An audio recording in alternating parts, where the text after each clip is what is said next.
भिवंडी लोकसभेतील जे मतदान आज सुरू झालेलं आहे आणि एकूणच भिवंडी लोकसभेमध्ये तिरंगी लढत या ठिकाणी होते आणि या तिरंगी लढतीमध्ये आरोप प्रत्यारोपांचे राळ उठवले गेले। आपल्यासोबत आहेत कपिल पाटील जे राज्यमंत्री आहेत, केंद्रीय राज्यमंत्री आहेत आणि विद्यमान खासदार आहेत। काय सांगाल तुम्ही, यावेळेस तुम्हाला हॅट्रिक करण्याची संधी आहे आणि ज्या पद्धतीचं मतदानाच्या प्रचाराच्या दरम्यानमध्ये ज्या आरोपांच्या फेरी झडल्या गेलेल्या आहेत, प्रचाराची राळ उठवली गेलेली, नक्की काय सांगाल?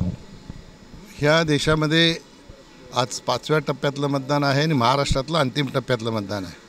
मागचे 4 टप्पे ही देशाच्या जनतेने मोदीजींना तिसऱ्यांदा प्रधानमंत्री करण्यासाठी आपलं योगदान दिलेलं आहे आणि सगळ्या देशामध्ये वातावरण हे मोदीमय होतं हे आपण सगळ्यांनी पाहिलेलं आहे आणि निश्चितपणाने ह्या भिवंडी लोकसभा क्षेत्रामध्येही वातावरण अशाच प्रकारचं आहे।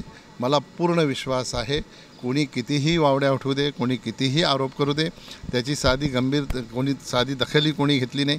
आम्हालाही काही घेण्याचं कारण नाही, कारण हे सगळे आरोप, सगळे खोटे आरोप हे ज्या लोकांनी केलं जनतेला माहीत आहे काम कोण करते।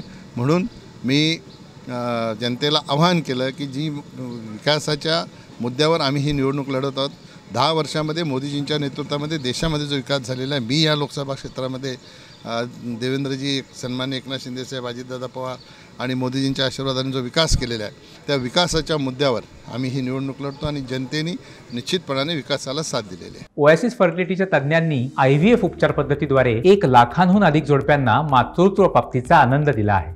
मोफत अपॉइंटमेंट बुक करण्यासाठी आजच संपर्क साधा। आज आपण या ठिकाणी मतदानाकरता आला असताना आपण एक सर्वसामान्य नागरिक म्हणून रांगेत उभे राहून मतदान केलं, त्याबद्दल नक्की काय सांगाल?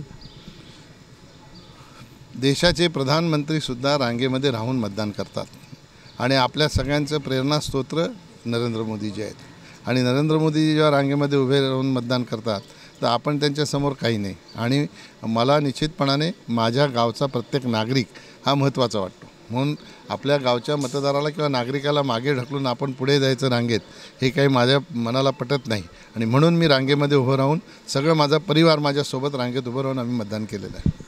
काय वाटतं आता एक शेवटच्या क्षणी हा प्रचाराचा म्हणजे आज मतदान होतं आहे, मतदानाची टक्केवारी प्रत्येक वेळेस कमी झालेली आहे आणि अशा वेळेस मतदानाचा टक्का वाढला पाहिजे आणि नक्की आव्हान तुम्हाला नक्की कशाचं असणार? मी जनतेला आव्हान केलं, किती ऊन असू दे, कितीही रांगा असू दे, आज लोकशाहीचा उत्सव आहे। लोकशाहीच्या उत्सवामध्ये राष्ट्रहितामध्ये, देशहितामध्ये आपण मतदान करावं अशा प्रकारची विनंती आपल्या माध्यमातून मी तमाम मतदारांना केलेले आहे आणि मला विश्वास आहे की जनता रस्त्यावर उतरून मतदान करेल।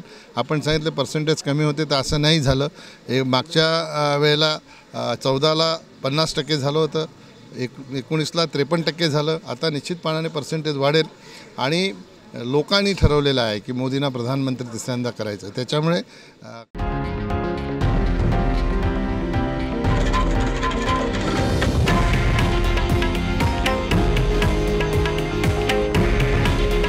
हे आहे देशातील नंबर 1 न्यूज नेटवर्क आणि आपण पाहत आहात TV9 मराठी।